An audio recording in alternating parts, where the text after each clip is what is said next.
Welcome back to the show. I'm your host, Shawn Fluharty. We have a very special segment coming up. Yes, we do. It's I'm excited. Special for me, and I think the listeners are going to enjoy it. We've been talking a lot about DACA and immigration to the United States.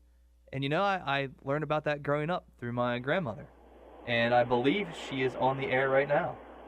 Hey, are you there? Mercedes Lucas, right. my grandmother. Can you hear me? Yes, I can. Well, I want to introduce you to first time. Is this your first time on the radio? This is your first time, right? Yeah. 89 years. 89. So if I mess up, That's I okay. have a reason. The only rule I gave you was no curse words. Oh, shoot. You just blew it. You just blew it. and it doesn't mean you can code your curse words in Spanish I either. got you. Okay, all right.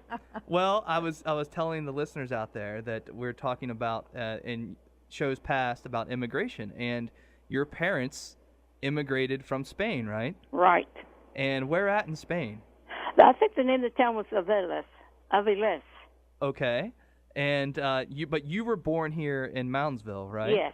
So you were born in Moundsville, and your parents immigrated over from Spain. Now, where did they originally? They came in New York, right? Yeah. They left Spain and they came to New York, Ellis Island. Correct. Yes, Ellis Okay. Island. And from there, they went to a town called Depew, Illinois. Okay. And well, I forgot to tell you that when they came to the States, that they had a 7-month-old daughter. My oldest sister was born in Spain, and she was 6 months old when she came. And how many siblings did you have? Well, there's 5 girls and a boy. So six Yeah.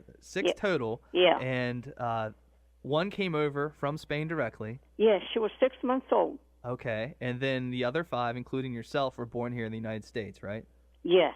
And Two were born. My sister Gloria and my sister Olga were born in Illinois. My brother was born in Indiana, and my sister and I were born in Moundsville. Okay. And so let's talk about Moundsville. So you were born in Moundsville. Right. And I remember growing up, you told me about a place called Spanish Row. Yes.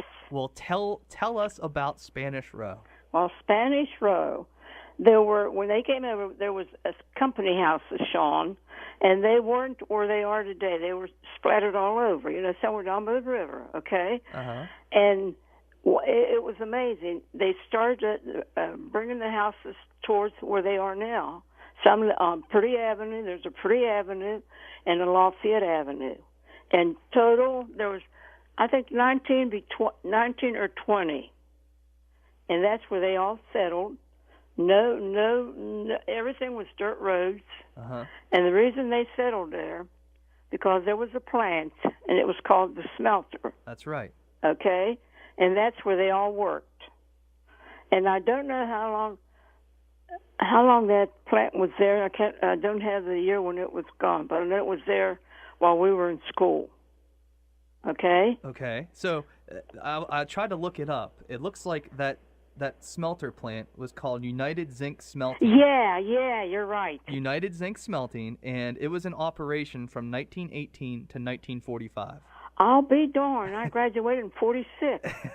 Oh. And so your parents, and I have, which you provided for me, the Declaration of Intention, which was the form that was filled out by your mother. Oh, how neat. You're going to have to show me that. And so on the document, it shows that the foreign residents of Spain, and that they arrived in New York on January 6th of 1920. See, on that form that I gave you, I think it has January 7th, but maybe it's a misprint. Yeah, that's it. Yeah, 20. It even lists the vessel. How about that, Lola? The vessel that they came in over was the SSLA Touraine. Oh, my heavens. So, that's the unique part of our history and my family history, and especially your history. And it lists all the siblings, including yourself, because this was filed in the Marshall County Circuit Court. Oh, Shawn. Boy, there's a reason I love you. So that was filed in the Circuit Court of Marshall County, and you're listed on there. Mercedes. Fun name here. So your name is Mercedes, but yet you've never driven a day in your life. I know. But your name is Mercedes. So, talk about that. So when this was filled out, this is a naturalization process to become a citizen in the United States. What year? This was in 1920. Okay. Yeah. That's when they arrived. I'm sorry. Yeah, it was filled out in New York. It was filled out in 1942. Oh, okay. So you would have been 14 years old. Yeah. When this was filled out. So you recall your parents, at least your mother, becoming a citizen and going through the process, right? Right. And did you have to help her with that? Well, I was the only one that did, and poor old soul, she kept me up all night asking me questions. Well, what would she ask you? One who discovered America, and I'm 89. I didn't write down like you did, but she'd had 3 or 4. She was so proud. She was so proud, and my sister also. She had to. They went to night school, Shawn. Uh-huh. I don't know if it was the high school or the grade school, but they went to night school for I don't know how many weeks. And my sister had to get her citizenship papers, and then I don't know if they went to the courthouse. I can't forget where they went, but it was I get goosebumps. But they put their hand up, and made the pledge. Uh-huh. Oh, they were so proud. Well, and they were proud to become Americans. Yeah. And you helped her with that, right? Oh, yeah. Did you help her learn English? Exactly. And she did real well. Now, Dad, he was a different one. He didn't go through it all, but Mom was so proud. Well, and they left. Did they ever tell you why they wanted to leave Spain for America? And I remember the words Franco. Well, I wasn't paying any attention to it when they were talking about him. But I guess he was a dictator, and he made living out there hell. He would have people killed for no reason at all. And I'm going to use President Trump's term, but I'm not going to say it. He was an SOB. So yeah, and that's the first ruler that they had. But I mean, the people, they never got paid for anything. They had to depend on the farm, on what they grew. They didn't have much water. Mm-hmm. It was horrible. It was just horrible. And I don't know what year somebody finally shot him. I don't know when that happened. And then after he left, he wasn't there. Then they had like a parliament, or they had like a king and queen come in, and they made it a little bit better. But they were working for nothing. They didn't have no work there. Shawn, they had to come somewhere. So your family, with one child in tow, your mom and dad. Yeah. They decided to come to the United States. They obviously came in on Ellis Island in New York, mm-hmm. and then they moved to Illinois, but ended up at the plant there in Moundsville, the smelter plant. Yeah. And so what did this would be my great-grandparents, but yes. What did your father, he worked at that plant for a while, but then we know it closed down. Mm-hmm. Where did he work after that? After that, he worked at the Conduit. That was a plant in Glendale. Okay. I don't know what they did there, but anyhow, Shawn, about Little, he was strong as an ox. But anyhow, he would walk. He would walk from where we lived. We lived on Lafayette Avenue. You should go down sometime. You've never seen those houses, did you? Well, I know. I'm familiar with where the area is. In fact, I had some people on social media write that they remember Spanish Row. So yeah, it's right on the main road. But anyhow, they didn't have far to go because that plant was right behind the houses. Okay, so it was basically just a companyville. Yeah, the company houses. And we were paying $3 a month rent. Back to the company. Yeah, and then when they sold the houses, they sold them for $3,000. And Shawn, my gosh, I have to tell you this. They didn't have much work or anything, but God, they had kids. Everyone had 5 or 6 kids. They buy those company houses. They only have 2 bedrooms. Yeah. Yeah. And so do you recall, were you raised in the Spanish Row area? Yeah. Oh, yeah. And do you remember any other families there? Oh, my gosh, I remember most of them. Any of them? Any of the names of the family names? I'd love to hear any of the Spanish names. Oh my! Names. There was Rodriguez. There was Garcia. There was Arroyo. There was Menendez, and I think there's Juncos. I mentioned Garcias, didn't I? Uh-huh. You did. Yeah. So that was the neighborhood. Yeah. Your neighborhood was, when you say Spanish Row, it was a That's row it. of Spanish immigrants Exactly. that settled in Marshall County. Mhm. That is amazing. It is amazing. Then we got later because they said the Spaniards had a temper. They said if you go down Spanish Road, be sure you take a bath. Yeah. So you growing up with your parents being immigrants and helping teach them English. Now you mentioned that you helped your mother. Mhm. Now your father, he worked at the smelter plant. He ended up working at conduit Conduit. plant. And I remember you sharing a story about him falling off a roof at one time. Oh my gosh. My mother called me, and every time I went down my mother's, I had to call cabs. I have enough money in the cabs that I could have had my own cab station. But she called me. She said, "You need to get down here." I said, "Why?" She said, "Your dad just fell off the roof." Well, I had to call a cab, and I had to wait 10 or 15 minutes for the damn thing. And anyhow, so I go down there, and we had moved the kitchen to the basement so we could make another room, extra bedroom. And he's laying on a couch, and he never complained about anything. So I called the doctor, Dr. Ashworth, and he come down, and he said, "Jesse, what the hell were you doing up on the roof?" And he told him. And Mom's talking in Spanish to me. Uh-huh. And Dr. Ashworth says, "What's Mother saying?" I said, "She wants you to give Jesse hell for being up there." He said, "Jesse's a strong man. If it was a drunk, nothing would have ever happened to him." They took him to the hospital, propped his leg up, Shawn, and it was there, I don't know, it was in January, I think, when he fell. And I think he was like that till about April or May. And I would go see Dad, Uh-huh. and I got in there, he started bitching. He wants to come home. And in the meantime, the nurse comes in and gives him water, and she said, "I just wish we had more patients like him. He is so good." I said, "Honey, you're lucky you don't speak Spanish." And he wanted to come up. Then he started giving me hell. I said, "Dad, you keep that up. I'm not coming back tomorrow." And I didn't go back the next day. See, Lola, you can see where I get my feistiness from. Absolutely. Yeah, that's healthy, Shawn. That's healthy. Well, can you imagine that man that age? Well, you mentioned to me before that what you guys would do growing up, you would sit around and listen to the radio, right? Yeah, he took that over, too. Thank God we didn't have TV then, because we would have taken that, too. Well, I've said many times that you were certainly an inspiration in my life in many ways. Honey, but in if I die particular, now, I die happy. Well, in particular, when it comes to politics, because you have always paid attention to the news. Mm-hmm. You've always been involved in politics. In fact, you worked as a poll worker on Election Day, right? Mm-hmm. Well, did you tell me one time that you used to have ballots that were on pencil and eraser? When I first worked, and it was all free. We got along better when it was free. Once you start paying, everybody was bitching. But anyhow, it was at a mission church on 13th Street where I used to go to mission on Sundays.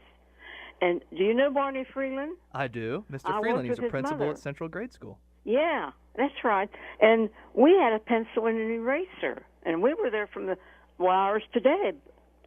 I think I worked there twice, and then they closed it down and they moved it.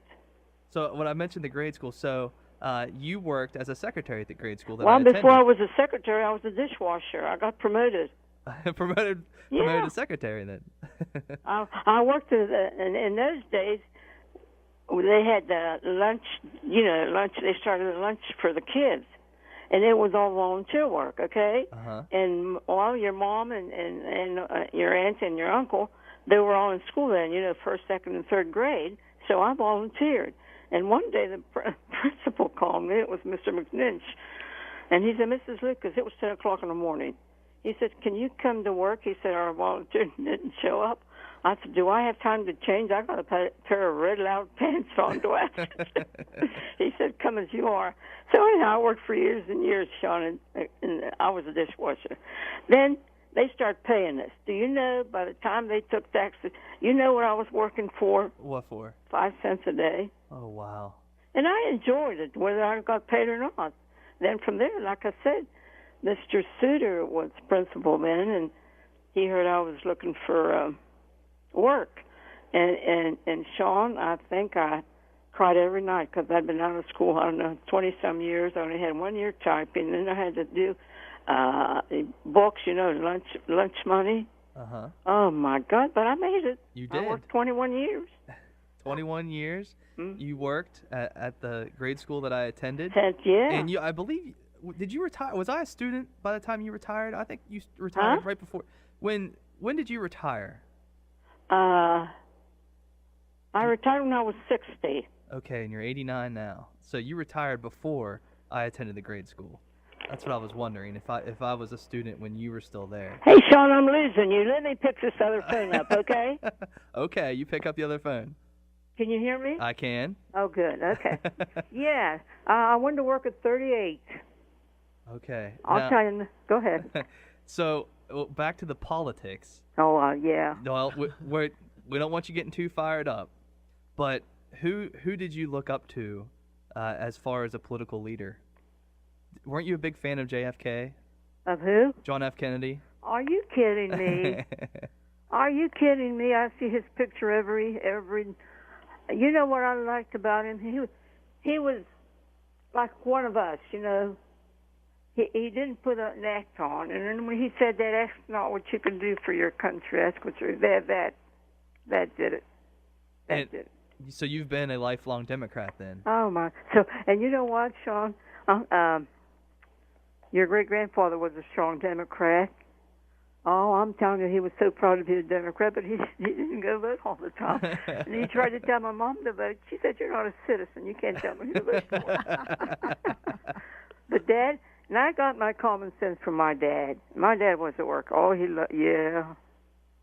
And so, what were your parents' names? I want to get the Spanish names. Josefina. Josephina. Yeah. And her maiden name was Leon. Okay. And then married name Alonzo, right? Yeah, Mary. Gloria. So all your siblings. Olga. Now, you knew she was murdered, didn't you? I did, yes. Okay. Unfortunately, yes, I know that. 31. And I never got to meet her, but Aunt Gloria I remember very fondly. Aunt Gloria. Oh, Aunt Gloria, she had a mouth on her. We couldn't have her on the radio, could we? Because she'd be. I don't know. She'd be yelling. No. So you still, and this is what's fascinating, is 89 years old. Like you still have the acumen from so long ago that you're sharing with us, and that's why I wanted to have you on here. So I got to ask you the $1 million question, okay? Well, did you get my brother's name? We have. I was looking through Joseph. Yeah. Yeah, Joseph. Joseph was your brother. And then he was born in Indiana. Yeah, and my sister's name's Josephine. She was named after my mother. Okay. I don't know. I was named after the Mercedes-Benz. But never learned to drive. I love it. So, the $1 million question for you, while we have a couple minutes left, is: so what do you think about Donald Trump? Oh, now be careful. You really want to know? You just ruined my day. No curse words, though. No curse words. Well, then you took the joy out of it. I can't stand that man. I can't stand him, Shawn. What am I supposed to do? He never talks about what he should talk about. Well, you clearly are paying attention because you mentioned that he called some people SOBs the other day. Oh, gee, I don't know. People must have been drunk when they voted. I don't know. Well, I'm like you, Shawn. When he's talking, he uses words that fourth graders use. That's certainly been an accusation that has been made. Yes, by me. Hey, is that lady that was you a Republican? I don't know. I don't know her Oh. political party. Me? Yeah, Lola, what are you? Are you a Democrat or Republican? Independent? I'm a Democrat. I don't care that I can't believe. Democrat. And now he's putting everything on the football players. Yeah, because that's Well, more hey, important. you know what, Shawn? You have time? I have a couple I listened minutes. to Bloomquist this morning. You know, he's a Republican, You but shouldn't he's... be listening to that channel. Huh? You need to listen to WKKX 1600. Don't listen to him, but what'd he say? No, he's a Republican, but you know, he said people have to understand that Trump don't pay attention to anybody. You know, he was comparing him with what's that guy, Forrest Gump. He said, "Is he a Forrest Gump?" And he mentioned something else. Isn't that a good one? That is good. Yeah. That is good. Well, I just want to thank you. Oh, is it over? We are nearing our break here at 1:30. We have about a minute left.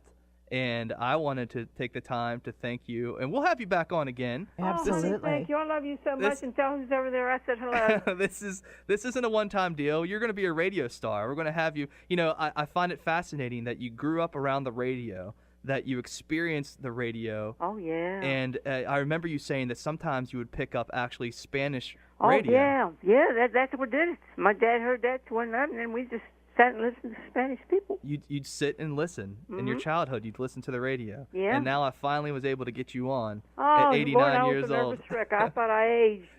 But we'll make sure this is recorded so we can play this back for you. And, okay. Your mom and I had breakfast this morning. All right. Well, that's good. Okay, honey. Love you. All right. Love you too. Bye. Bye. Lola, how cool is that? Oh my. Yeah, she is one of the neatest people that I've met doing this show. She is a breast cancer survivor back when she was in her 40s and still going strong. You know, as strong as it gets. You can tell that she still knows what's going on, pays attention, and her recall is amazing. You know, knowing the names, the neighbors, what Spanish Row, who lived there, what it consisted of. That's because it's good genetics.